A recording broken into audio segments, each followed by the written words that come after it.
Hello and welcome to Good Evening Britain, a Force for Good's weekly show coming to you live from our studios here in the heart of the great British city of Glasgow, with me, your host, Alistair McConnachie.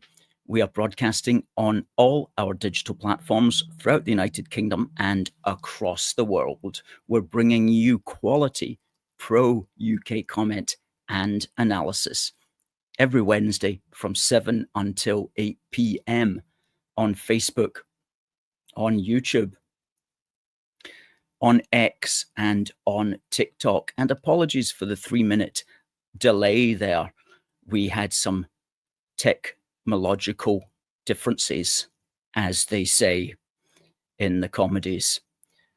But we're live now and we're streaming well. Folks, please do send in your questions and comments and tell us where you are watching from on this great British evening in our wonderful United Kingdom that we all know and love so well. And a very positive show lined up for you. Lots of good material to talk about tonight. Our team, our AFFG crew, has arrived back safely from Dover, where we were down. Lots to talk about that, and lots of pictures and videos to show you. And in the course of the program, we're also going to be showing you our new book, which we launched on that day. And we're also going to be giving some good advice to the British government that is contained within our book. And we're going to do all of that before 8 o'clock. And the information that we're going to give you is enough to save Britain in some ways, certainly to solve the channel crisis, because we've got it all figured out here at A Force for Good. And we're going to make sure that we spread this awareness and knowledge to whoever has the ears to hear it. And as my friend Nick said, when he spoke at Dover Beach, he said, not everybody has that ability to hear it. But when you do, it falls into place and makes a lot of sense. So please do tell us where you're watching from. Derek, good evening to you. Derek was part of the team. He said, we had great activities in Dover last weekend, plus the launch of Protect Our Country, Volume 2 of a big book for the Union. He's on the 3rd chapter at the moment. Hello to Rafa and to Oksana and to Kat, who says, sterling effort by AFFG at the weekend. Well, Kat, here is a good opportunity to throw up the fantastic photograph which you took, because, folks, Kat was one of the first people to order Protect Our Country, and Kat has sent through this fantastic picture. Look at that. Protect Our Country, with a certain gentleman at the bottom there who certainly spoke about protecting our country by whatever means necessary, especially on the beaches, if I recall his famous speech appropriately. So look at that. That's a great one, folks. If you have ordered Protect Our Country, I challenge you to put together a better advert than that. That's a great one. Do send in your photographs of Protect Our Country, and we'll definitely flag them up on our social media and we will use them. Thank you, Kat, for that. Derek, watching from Armadale, always nice to see you. We Say It podcast. Nick was also part of the team. We'll be bringing up 1 or 2 pictures of Nick shortly in the program. And Nick also spoke on Dover Beach. Barbara's watching from Woodhall Spa. I hope you're enjoying it. I hope you're enjoying it, Barbara. The live should be on Facebook. It started off stickily, but if you refresh the page, Catherine, it should be there now. Good evening to Debbie. And to Tony. And I do hope Tony doesn't mind me saying, but he does have a star feature on the front cover of Protect Our Country, and featured within it also. Nick says, great weekend.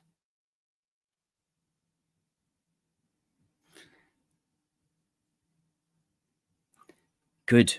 Well, let me give you some background about the event in Dover before I show you some photographs. This was called by a group, non-party political group called the Great British National Protest Movement, and run by a chap called Richard, who is extremely keen and energetic, and he used the internet to call for a meeting, an event in Dover, on Dover Beach. And it was about a month in the making, and we saw that and we thought, that would be a good idea to go down to, not only to go down with our message, hopefully get to speak at it, but also to use it as an opportunity to launch a big book for the Union, Volume 2, which is about protecting our country from the mass immigration invasion. So perfect opportunity. The stars collided, is that the expression? And we went down there and went by car, 4 of us packed in, and Saturday morning we headed to the beach for midday. And before we did that, we took a walk down the promenade. And the promenade of Dover has got several statues, one of which is to the Merchant Navy, who of course lost thousands of sailors in World War II. And we have a picture here of us at the Merchant Navy statue. This chap there looking out to see what is coming. And goodness me, what on earth is he seeing these days? And what is his spirit telling him? Anyway, that's myself and Nick and Derek, all of us looking the part there. There's a closer view of the statue. And if we just get rid of the banner there that's going along the bottom so that we can see a little bit more of the promenade, we're heading out there towards the end of the beach where the event is going to be held. And it started just after 12 o'clock. Now we found a video here on the internet, which we'll play 3 minutes of. We won't play the full thing. I'm not quite sure who did the video, but it's a very good video. It's called Protect Our Borders. And let me click on this and bring it up for you. Add to stage.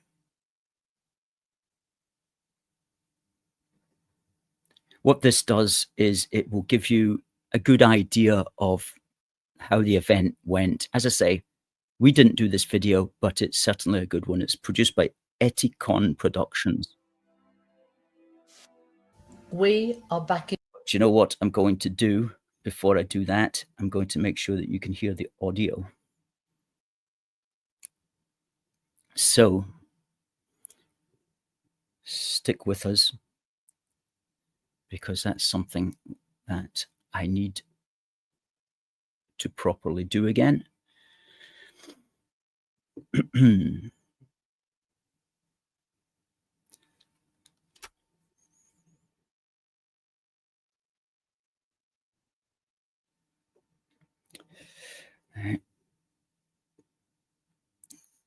Here we go. Share screen. Also share audio. Protect our borders. Here we go.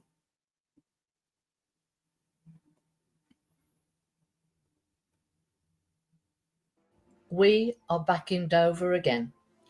Dover Beach, a peaceful gathering, but the message was anything but quiet.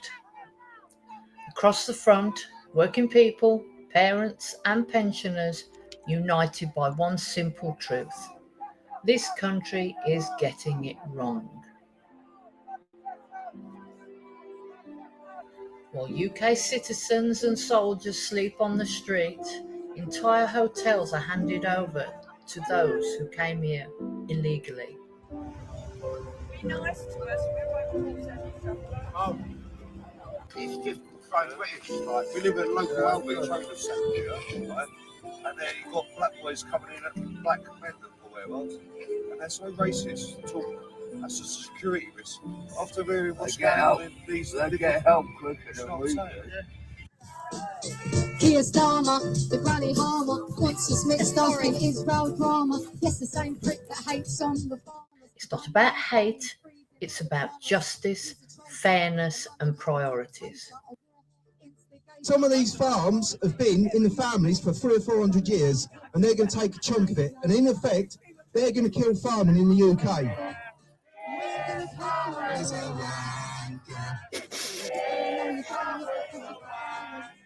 Why don't we give £10 million a week to the Royal Navy and police the waters?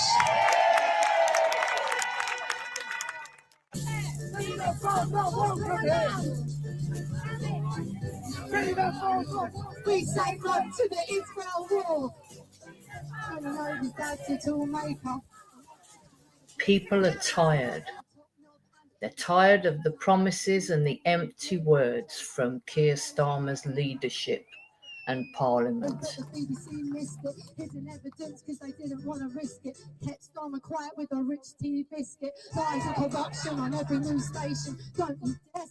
We are the new media. All these cameras here today, you guys are the new media. The media didn't want people to know about this. I'm making a stand. I'm standing up for the young.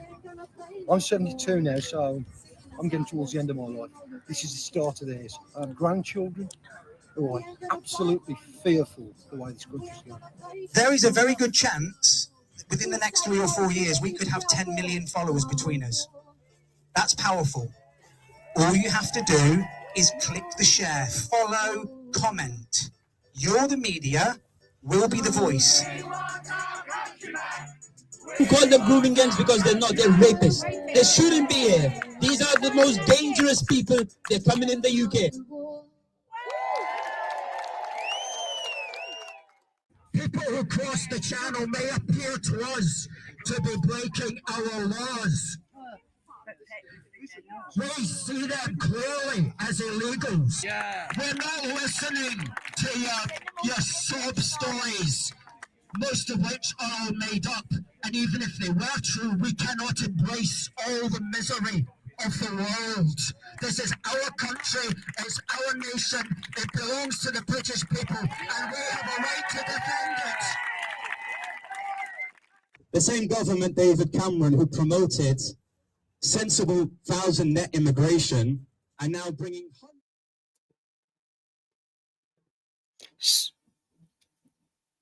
So it goes on for 2 or 3 minutes yet, but you got a flavour there of what that was like. The sun came out, and when the speakers started, it was really very pleasant and really very entertaining. And the speakers covered a lot of things, really, from concern, as you heard there, about farmers, people speaking about the net zero scam, many of us, of course, talking about the small boat crisis. Nick, who spoke there from the We Say It podcast, had a banner that he was carrying around with himself all day, which really spoke to his key message, which was it's wrong to position this as left or right. At the end of the day, it's very much the people versus the system, the people versus the system. And that was very well received as well. And the fact that he and I had both come down from Scotland, as well as the other two members of our team, the cameramen, then that was especially supported by the people. Here's Nick here. There is no far right or far left. It's just the people versus the system. When will you realize this? And Nick is on the We Say It podcast. And so his speech was immediately followed. Here's him speaking here. His speech was immediately followed by my speech.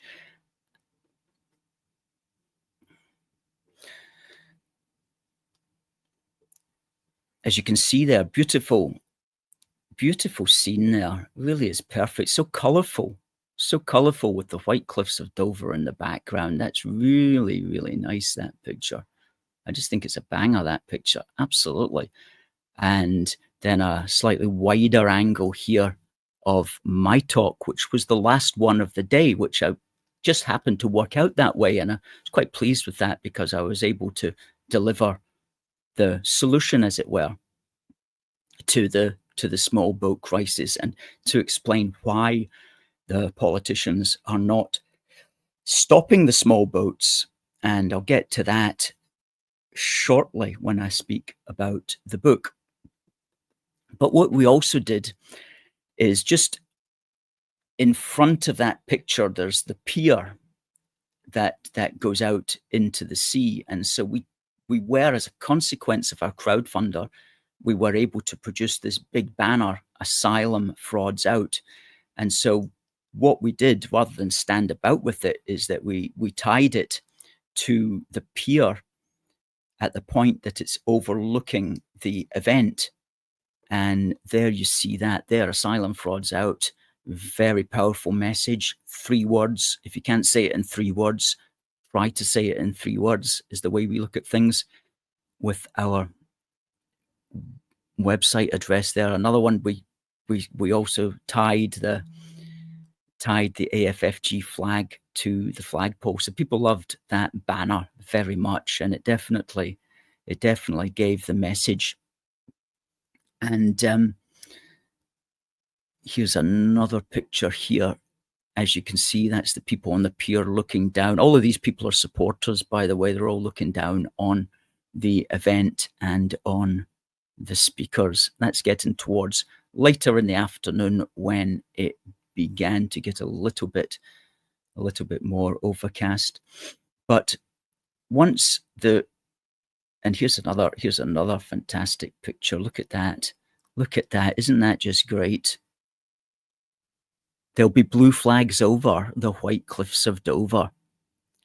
So proud of our man there, who was holding that 4-meter flagpole high and showing that this is a concern for people from Scotland, just as it is from England, and indeed for all of the rest of the United Kingdom.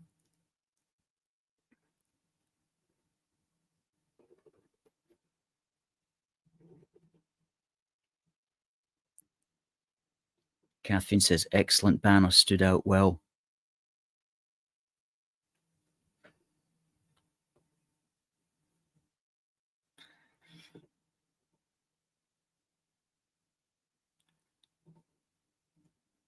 Chris says, the elite rich don't care about us at all. Well, there's certainly very powerful forces, Chris, that tend to keep things going their way. And what I was quite impressed by the speakers and just generally the people who were there is that these people did have a depth of knowledge of other things that are not just the surface things. You know, mainstream politics runs just on surface levels. But some of us look slightly deeper into things and look at, well, who's behind the surface level things. And that's the people who are behind the surface level things don't like anybody digging deeper to find out more about them. And of course, I'm talking about the moneyed people, the people with money, as well as the ideologues, the people with the crazy ideologies who are well connected, the power networks, as we call them in our new book, of the lawyers and academics and media people, and as well as the foreign interests as well, who have got foreign reasons to get Britain embroiled in foreign conflicts. And I was quite impressed with some of the people there who could see the dangers of that. And as you heard there, one of the commentators wasn't wanting Britain to get involved in the Israel war, which I thought was an unusual statement at these kind of events, and certainly welcome as far as British keeping Britain out of foreign conflicts is concerned. So an unusual crowd of people there, which you wouldn't necessarily get at some gatherings. So all good, really, showing that people are beginning to look deeper, as it were, at what's going on. So let's take some more gander at photographs. We went onto the beach after the event was over. We went onto the beach. Well, we went further down onto the beach anyway, just to take one or two cracking shots of our book and our banner. Well, another flag rather that we had with us. That's another good picture with the white cliffs of Dover in the background. This is at the point where people have really cleared away now. We're just about to take down our stuff. So we got that final shot there. Very much clear what the message is on that one.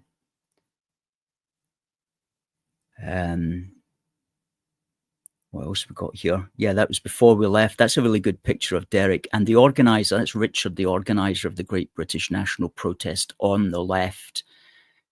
That's just towards when it was winding down. And I would say there's several hundred people there. I wouldn't want to put a number on it, but certainly several hundred would be the figure. That's a very colourful picture. Now see these hills in the background. We're heading towards them in a moment.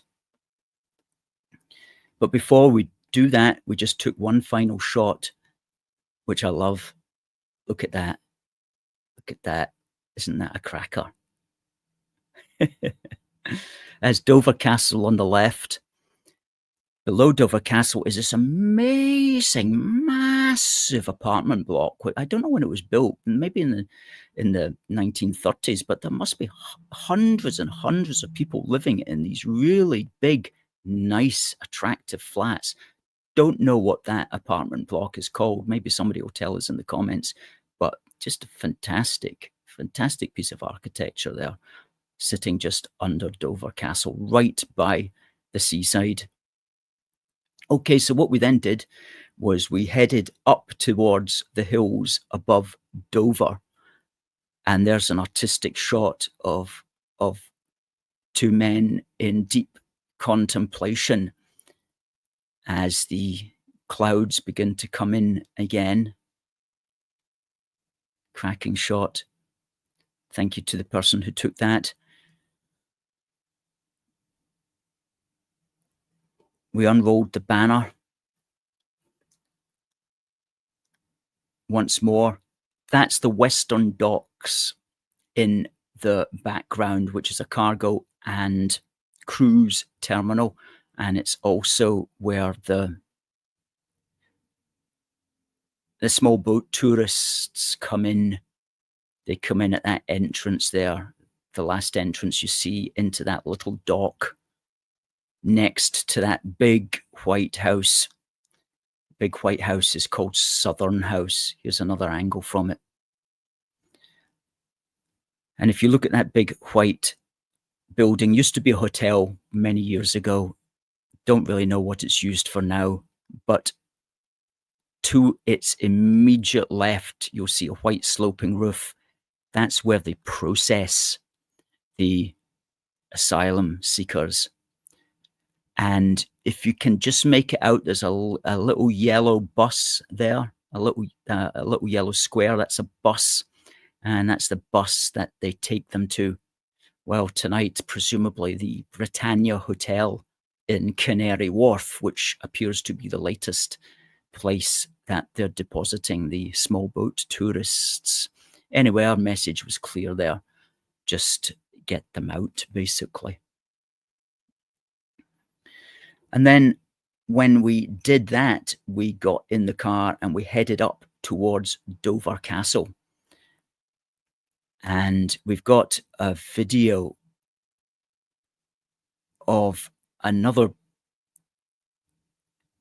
of me speaking directly to the camera again about our book, which we had just launched on Dover Beach. So let's run that video right now.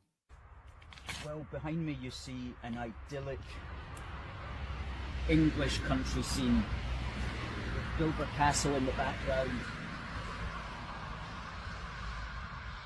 and the sheep in the foreground in the perfectly grazed meadow. And sometimes you can look at that and think, well, there's nothing really wrong with the world, everything's right. And you like to content yourself by thinking that. And so I thought what we'd do, guys, we'd go over there, maybe go closer to the castle and maybe get a few shots of the background. But then I notice it's private land, no access. And being the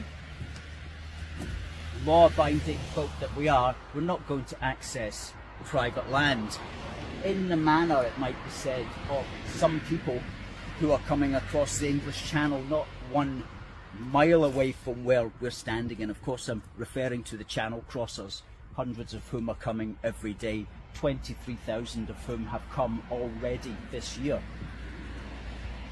And I spoke earlier at an event down there and I pointed out that this is an indignity. It is an offence to our dignity. It's demoralising and it's intended to be so. But there are solutions. And also on this day, what we have chosen to do is to publish our new book, which is called Protect Our Country. Subtitle Policies to Stop Mass Immigration, and it's volume 2 of a big book for the Union. And I've got the first draft copy here today. It's available on amazon.co.uk. It's only £12.99. It's 310 pages, 52,500 words. And in it, we speak specifically about positive, workable, principled policies, not just to stop the boats, but to reduce the insane levels of legal immigration. Last year, almost 1 million people came into the country legally. Some people go, oh, it's okay if they're legal. Not if there's 1 million people coming in every year. It's not okay. It's very bad. Previously, the year before, it was 1.3 million people. The year before that, it was 1.2 million people. These are legal people. Legal. They have to stop too, because those figures are insane and they're far too much for any society to deal with. So we're looking at all of those things. We're looking at legal immigration and we're looking at illegal immigration. And if you want to find out the very simple policies to stop legal immigration and to stop illegal immigration, then this is the book for you. Whether you're simply interested in the matter or whether you're campaigning around the matter, or whether you want to learn more about the matter. It's written in a very easily accessible style. It's very easily understood, and we go out of our way to ensure to keep everything as straightforward as possible, because if information is not useful, then what's the point of it? And so we're giving you the words and the vocabulary here. It's an excellent book. Please do support A Force for Good's latest venture, which is this book, Protect Our Country, a big book for the Union. All you need to do, folks, is go onto Amazon and search for Protect Our Country, and you will find it there. Thank you. Good stuff. So, very useful day of activism, and thank you to all the people who helped make that possible as a consequence of our crowdfunder. And I meant to say at the start of the program, and I only discovered this last night, the national newspaper ran an entire long article about us failing to reach our crowdfunder goal. They ran a full article here, and this is them. I only found out this yet last night. It was published online anyway on the 13th of July, so that would possibly be in the Sunday National. An ultra-unionist Scottish fringe group has failed to reach a crowdfunder target to stage a protest in Dover. And of course, it's the national Facebook page here, and 1.1 thousand people have liked it, with the majority there laughing at us. And there's 663 comments. I'm presuming 662 of them, other than the very first one, would be negative comments. But do you know what? It's all publicity. It's all publicity, and we don't mind. And we tracked down the text for that article as well. And goodness me, they go into it in great depths about a 4.5 minute long YouTube video on the page where McConachie says blah, blah, blah. Our crowdfunder was a success, as we've pointed out before, but the National is trying to say that we, where is it? Yes, A Force for Good's latest fundraising effort appears to have fallen flat. Well, actually, we raised 75% of our needs, so we didn't actually fall flat. And I had factored in all the necessary costs, knowing that we wouldn't necessarily get to 100%. I factored it all in so that we would get what we needed, and we got what we needed, I'm glad to say, as we actually told them last night in a tweet, which we fired out. Let's put that one up. There we go. We put that tweet out at the bottom there, the National's original tweet about us failing, and then I forwarded it with the message to them that you'll be glad to hear we made it after all. And we also released our new book, Protect Our Country. So the National was willing us to fail, but we got there at the end of the day, as we always do, because we're winners. We're winners as far as that is concerned. Okay. So, talking about the book, here it is, Protect Our Country, a big book for the Union, Volume 2. And look at that. That's a chunky book. It's a chunky book. And as you'll see inside, it's written in our normal style. We don't like the centered text.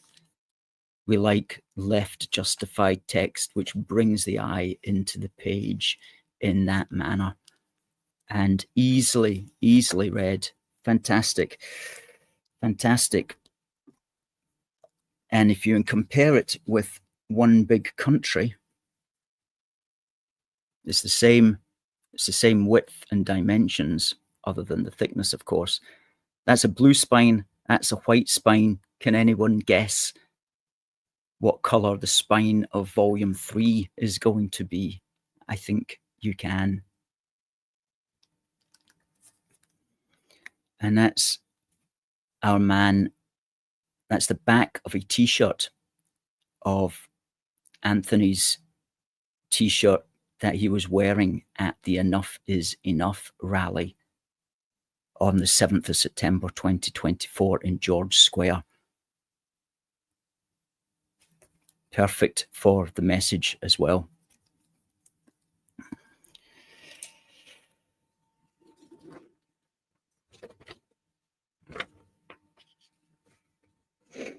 So the book basically is divided into 7 parts. Starts with a glossary so that you know what we mean by the words that we use.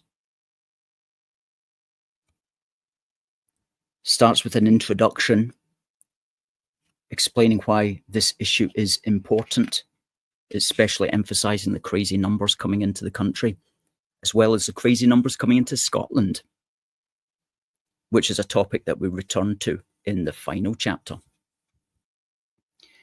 And then 7 parts are divided into legal immigration and how to get a handle on that. Part 2 is the necessity to stop indefinite leave to remain, to change citizenship, and to stop mass benefits to various cohorts of immigrants. The third part, which is very important these days, is how to stop the boats, which we'll get to in a moment. Part 4 is the deportation conversation. And what you'll find in this book as well is that a lot of people and politicians might just say, oh, deport them, or they should be deported. Okay, fine, but who should be deported? Who can you legally deport within our democracy at the moment? And of them, how do you do that? Well, that's all explained. That's all explained in part 4 with an actual policy with steps to follow. Part 5 is how do we actually win this? Because it's not enough just to explain what needs to be done. We're up against powers and principalities, as somebody suggested in a comment earlier. How do you actually fight them? And in that sense, the main two is the power network of the NGOs and charities and academics and lawyers who are all interrelated pushing this. And the other one is the markets, the financial elite who don't care one way or the other, who just want to make money out of the situation. So it's how do we fight them? That's dealt with in part 5. And part 6 is about protecting our democracy, which is an issue that we've been talking about this year. The huge numbers, the millions of people who can vote in our country without even being national citizens. How do we rein that back in order to protect our democracy, our national democracy? So lots of stuff in there. Some people will be more interested in some certain chapters than others, but together it really is a cohesive whole. And the final part is just a couple of short chapters about who we are as an organization. So 315 pages, 52,500 words, very, very useful and important. And I know I wrote it, but quite frankly, there is nothing like this anywhere else. For the last 25 years, I've read books on how to stop mass immigration, everything from how to stop Mexicans crossing the border to the Alamo, to how do you stop them on the shores of Europe, to what's going on in the United Kingdom. I've been in this field for 25 years. This is a distillation of the answers for this particular moment in time. And it really does deserve to have tens of thousands of sales. So if you can do it, all you need to do is go on to amazon.co.uk, search for Protect Our Country. It's only £12.99. You can get an ebook at £7.99, £5 cheaper. And you might want to buy 2 and send one to your local MP or to a local journalist or to a local opinion former or to somebody that's involved in a political party or whatever. The information is there, and I can't speak highly enough of it, I have to say, but I'm going to try.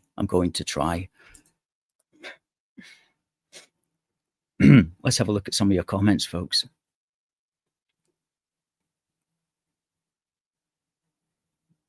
Exiled Viking says he couldn't make it on the day because circumstances came up in London. Okay.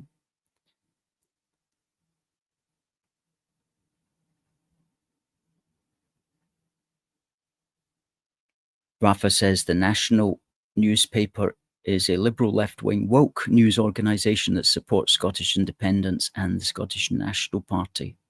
Well, indeed. Tambo says, are you attending on Saturday? What's on Saturday, Tambo?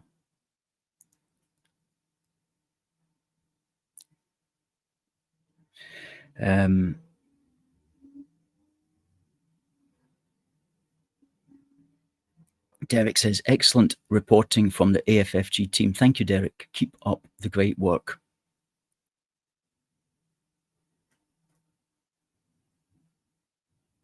Alan's going to catch up shortly. Good. Now, wow, Catherine says she bought 4 books and she's looking forward to reading it. Well, thank you. No doubt you've got people in mind to give the other 3 to. That's the kind of customer that we like, I can assure you.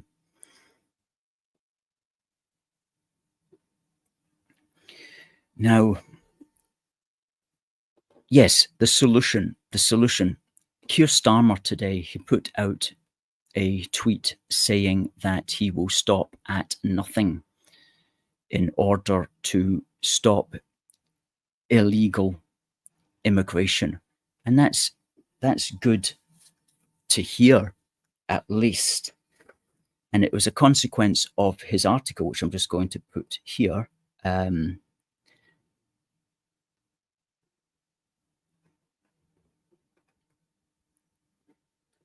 Today in The Sun, where he says, we are taking steps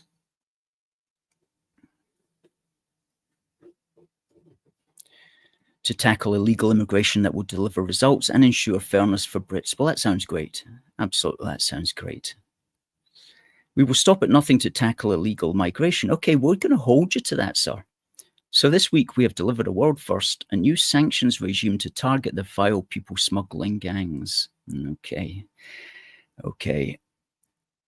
The first sanctions, blah, blah, blah. What are they? We will go after the gang leaders, those supplying boats and fake passports and the money men. Well, that's all good. And I hope they wish great success in doing that. Their assets will be frozen, their bank accounts will be closed, and they will be banned from the UK. Well, if that's possible, why on earth has this not been done before? What were the Tories doing? Because that's good and that's serious if they can do that to a lot of people. That's hooray for that. For too long, governments, by which he means the Tories, have offered nothing but expensive gimmicks like the Rwanda scheme, which achieved precisely 0. Instead, we're taking real practical steps that will deliver results.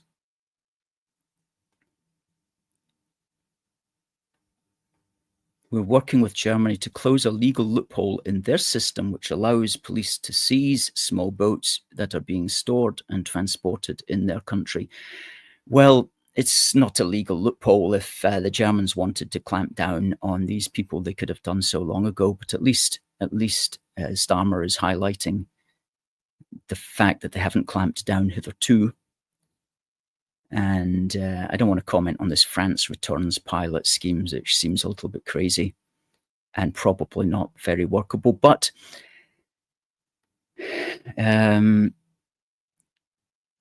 This is quite good. We're also taking a zero tolerance approach to the illegal jobs which gangs promise and which undercut honest businesses. A new agreement announced today will see us share asylum accommodation locations with Deliveroo, Just Eat, and Uber Eats. If a rider is staying at this accommodation, the companies will know and can close down the rider's account. Our message to the gangs is clear. We will be more aggressive than ever to smash your business model and hold you to account.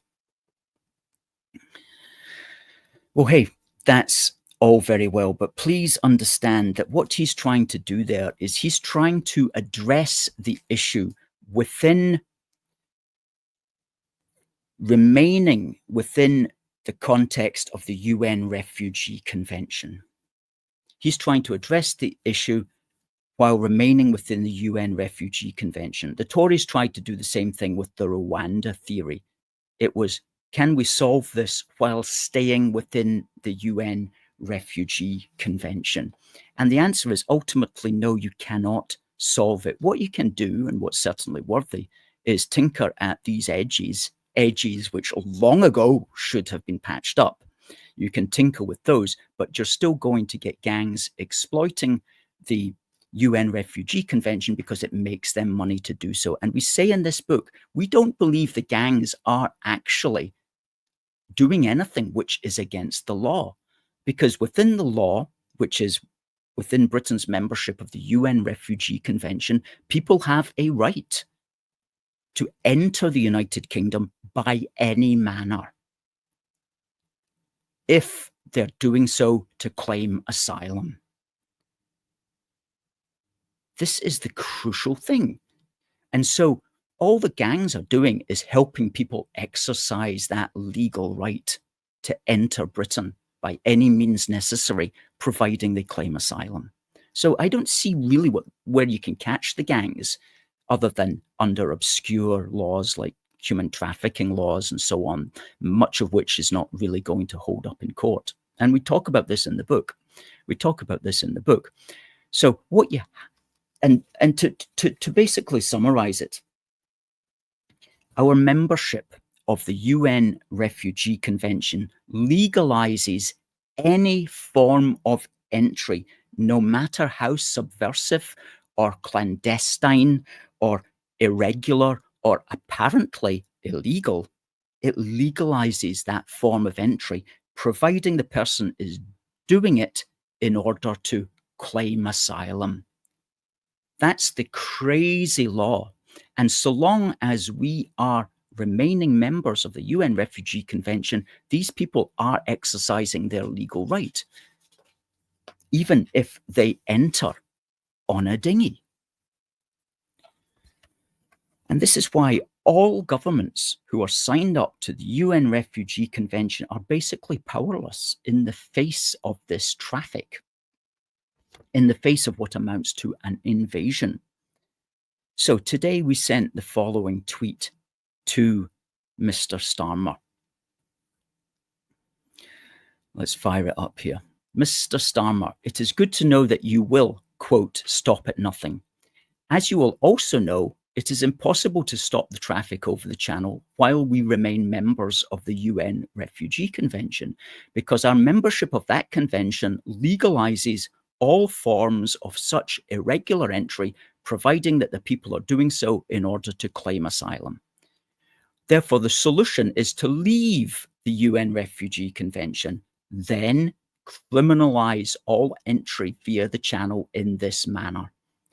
At which point we will be free to send the people who enter in this manner straight to prison.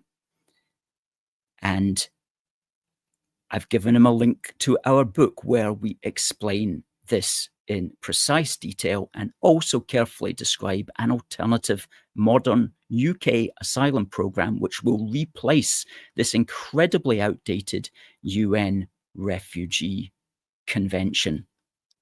Okay.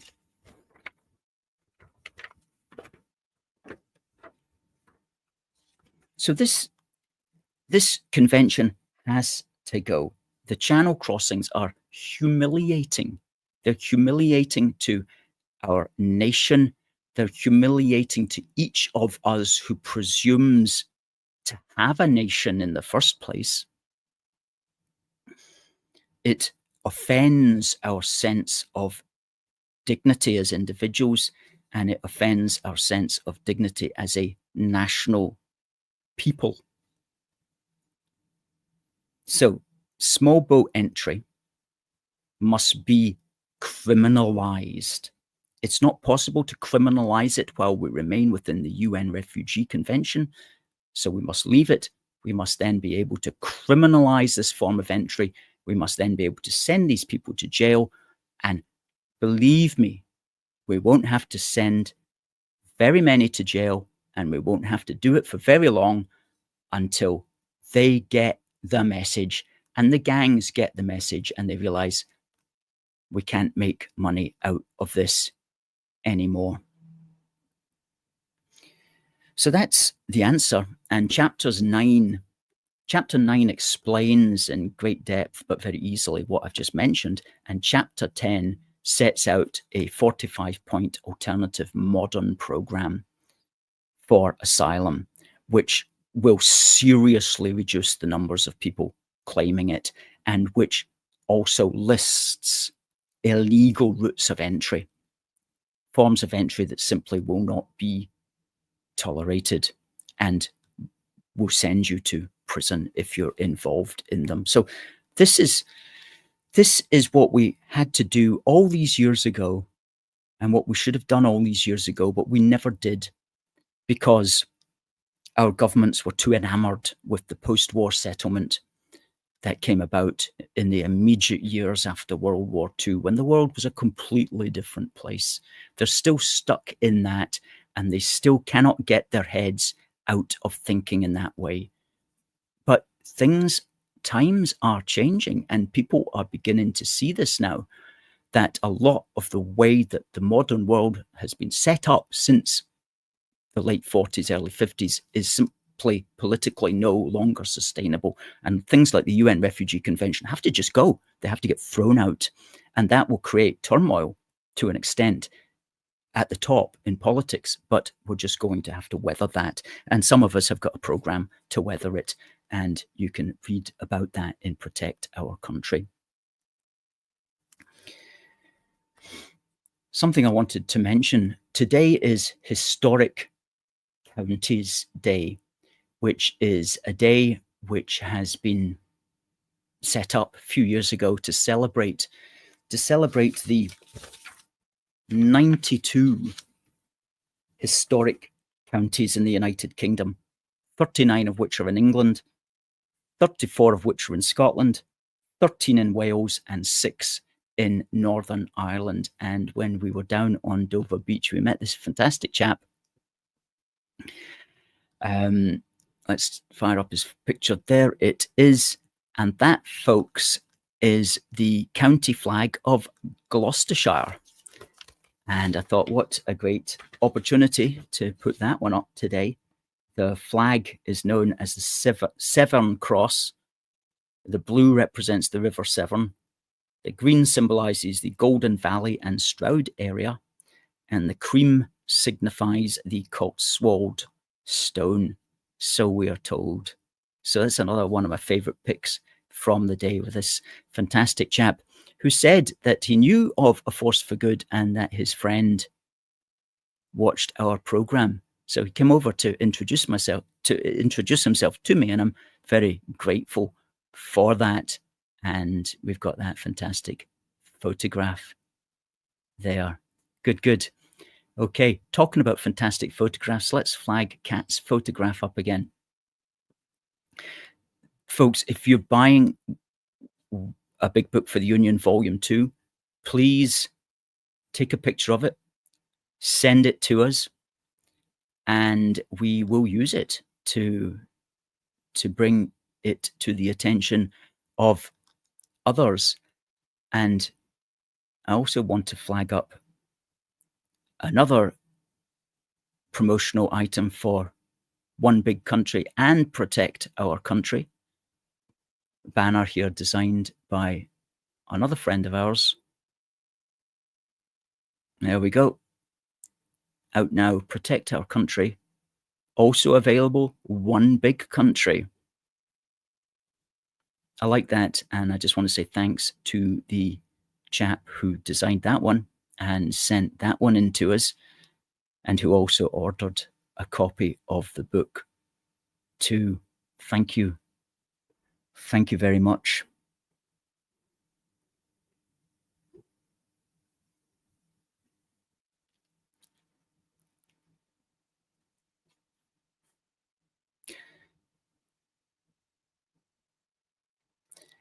We Say It podcast was saying he wished we had filmed some of the conversations that he and I and our colleagues were having, because they were really high IQ conversations. They certainly were.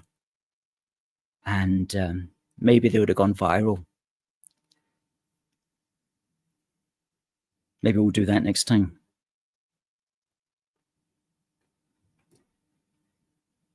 Chris says, great photos. Thank you, Chris.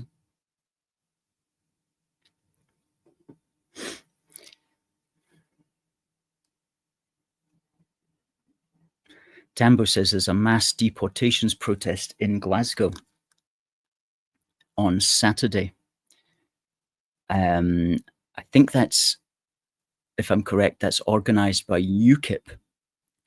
And so anybody who's interested in going along to that can find the details by searching Twitter or Facebook for that event, which is this Saturday, 26th of July.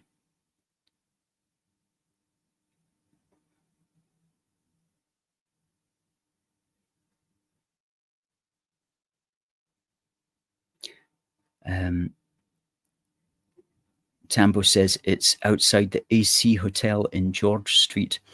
That's just next to, that's halfway along the city chambers. That's just at the top of John Street. John Street runs through the city chambers and then up a hill, and the AC Hotel is just at that corner. That appears to be where it's being held. I'm taking it.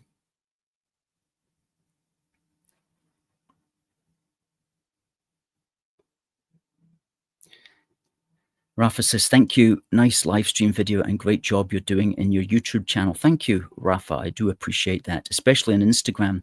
Well, goodness me, yes. We put out 2 or 3 reels when we came back from Dover. One of the reels got over 100,000 views. That was the lady that was singing the song. Got over, last time I looked, it was 105,000 views, which is really quite special. That was on Instagram and also Facebook. Good. So, folks, it doesn't look like we'll be here next week. And the reason for that is we've got a lot of work to catch up on, especially a lot of administrative work. We may try to do it, but just keep an eye on our socials, whether we're going to be able to pull it off or not.